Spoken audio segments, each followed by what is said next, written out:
Hey everyone, welcome back to the channel. If you're new here, my name is Z. I'm a Canadian Pakistani cinematographer, and today's video is going to be about shooting an entire music video from planning it to shooting it to editing it to delivering it.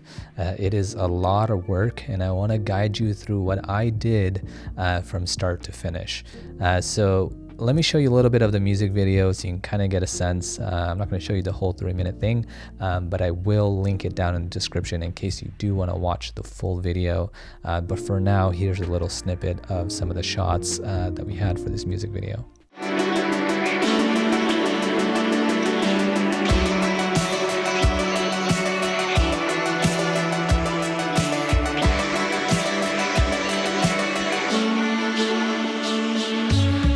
So that song was called Beloved, and it's off Skinny Local's new album called Solar.Sound.Dust, and that's available streaming everywhere on July 17, 2024.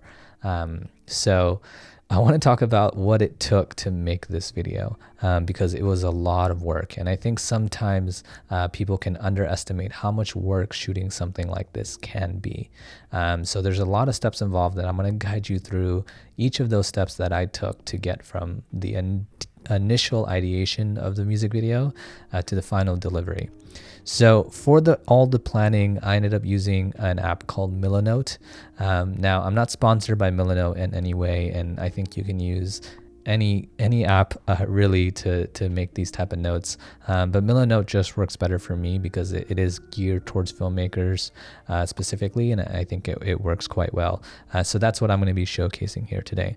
So this is my entire board, and I'm going to go through this piece by piece. The first thing that I initially do is I bring in the track. So this just helps me have it in one place. I know it's a pretty simple step, but you don't have to keep switching in and out of any of the apps. It's just in here, which is great. So I was the one who came up with the music video idea for this particular video. Sometimes it's often the artist that can have the idea. It can be a producer that can have the idea. So it's your job as a director or the cinematographer to bring that idea to life. So I do that by initially listening to the song quite a few times and envisioning what type of shots that I need to get for the storyline. So this was the storyline that we ended up coming up with, and essentially this was what I had used to pitch the idea to the artist. So I kind of came up with something that resonated with me, and I pitched to the artist, and he loved the idea. So once the idea has been approved and you've pitched it and you need to start planning this music video, the most important part of this entire thing is the pre-production. Now, pre-production is going to save you so much headache and stress. So essentially, this is just the brainstorming phase where you're trying to take the artist's vision or your vision and bring it to life. And I do this in a few ways. So I create this column called Brainstorming, and I have something called a shot inspiration. So if we go into shot inspiration, it's essentially just grabbing images and that I think resonate with the music video. So I've kind of broken it up to 3 different columns here. I have self-doubt, isolation, and rediscovery. So there's just the 3 arcs of what the story is going to be in the music video. So, self-doubt here, you can kind of see some of the images that I pulled. So you can see that they're a little bit cooler, a little bit more isolated, a bit wider shots. So that all of those type of descriptions help elevate the story that you're trying to tell visually. So it's important for that to be shown in the video. So all of these I've grabbed from a few different sources, but I particularly like using FrameSet. So I usually just grab those images and bring them into Milanote. And again, I love having just one spot to kind of view all of this in. And again, this is just inspiration. This isn't quite the storyboarding phase yet. So I just like to kind of bring it in and get a feel of what I'm trying to go for in the video. And then the third arc that I have here is kind of the rediscovering part of the video. So now if we go back, I also like to start looking for locations. So for this one, we had a dance studio. So I picked out a few options that we have here locally, and then also some home locations to shoot in as well. So we did actually end up using Dance Studio A here and home option A as well. So it was quite helpful to share this with the artist and the production company to tell them like, hey, this is kind of what we're looking for in terms of the space to film in.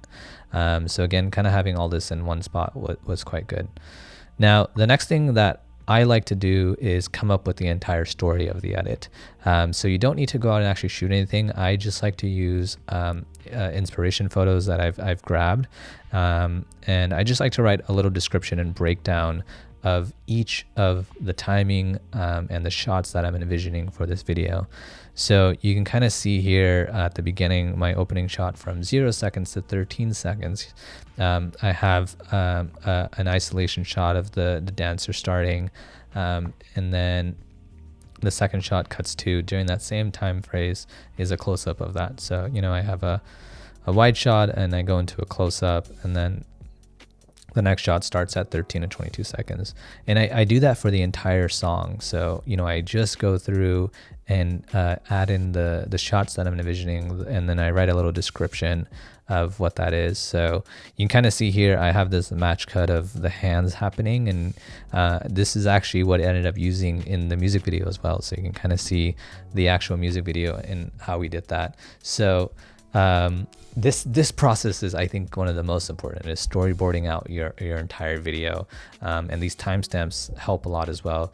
You can also bring these images into your editing program, so whatever you might be using, and just line it up with the music so you can kind of get a sense and a feel of the rhythm, make sure the pacing of the video is on track. I think this is a crucial step, and it also helps you explain to the artist kind of what you have in mind and what you're going for in terms of the final edit. Again, this is just a quick visual layout of the entire edit, and I think it's a wonderful way to plan and shoot your music video. Okay, so once you get the actual storyboard approved by the artist, the next thing is to start planning the actual shoot. So essentially all of that was the brainstorming phase, where you're listening to the song, you're coming up with a story, you're making the shot list, you're getting your inspiration, and next is actually planning the shoot day.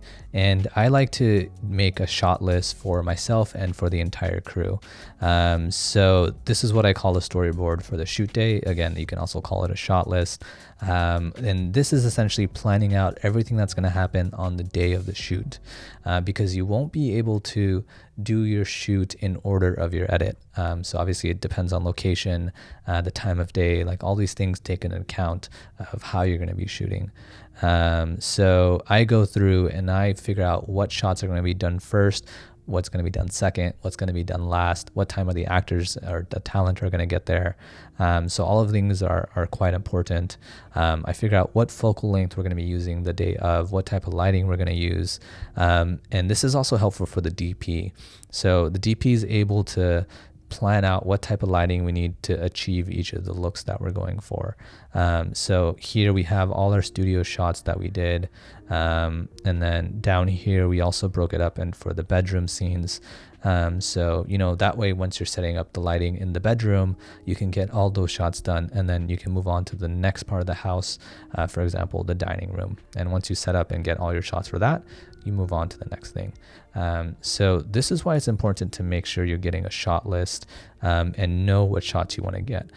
So for example, here, I have it on the storyboard, shot number 18.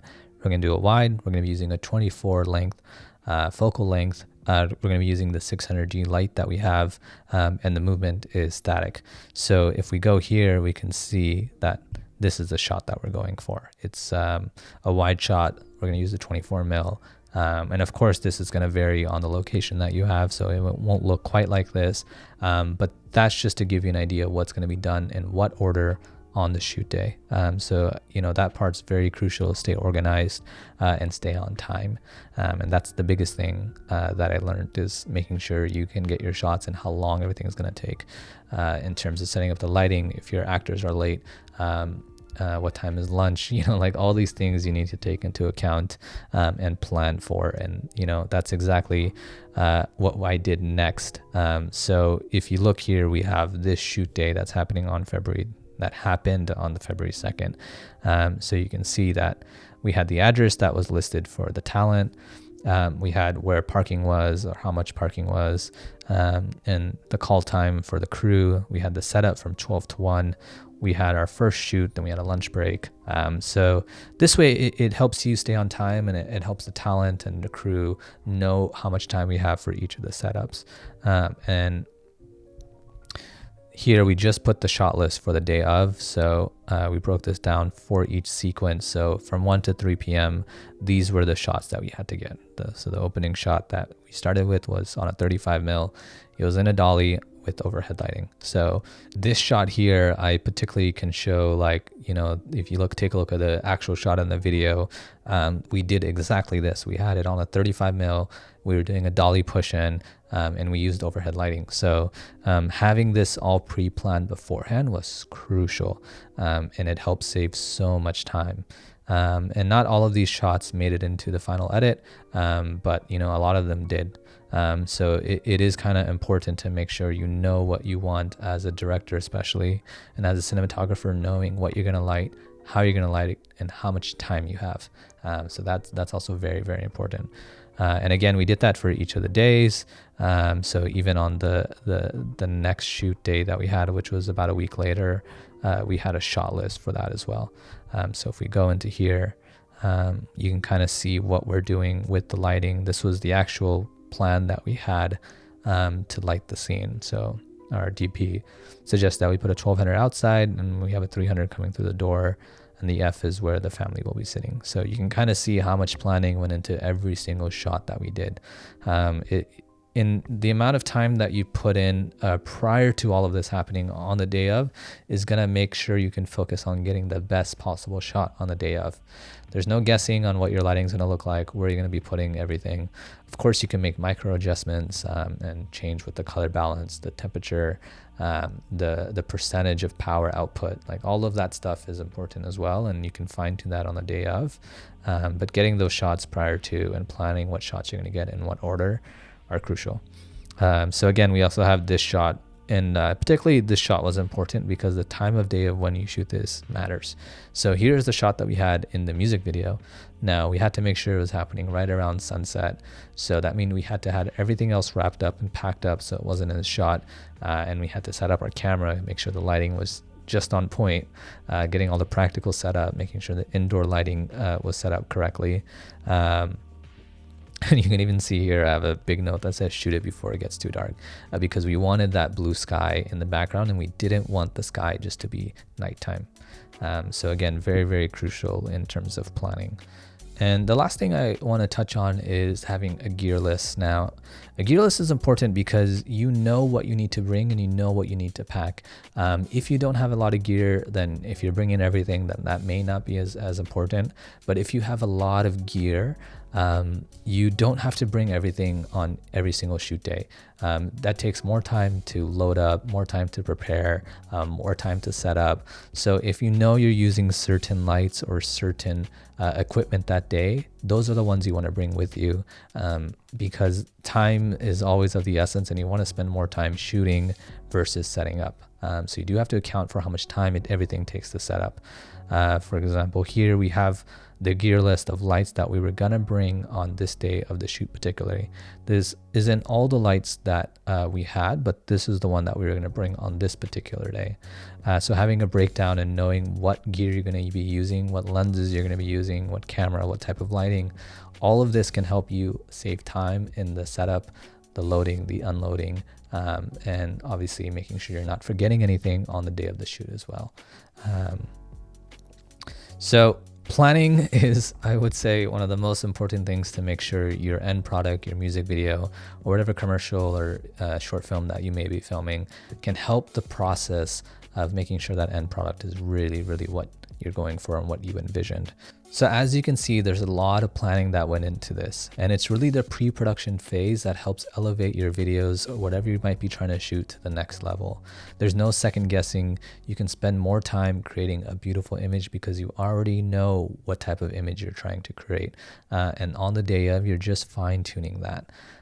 So I used Milanote to help me craft all of the ideas that I had in my head and getting a music video at the end of it. I will also be doing a lighting breakdown on this music video, so if you are interested, please subscribe to the channel. Thank you so much for watching. I hope you learned something today. I'll see you on the next one.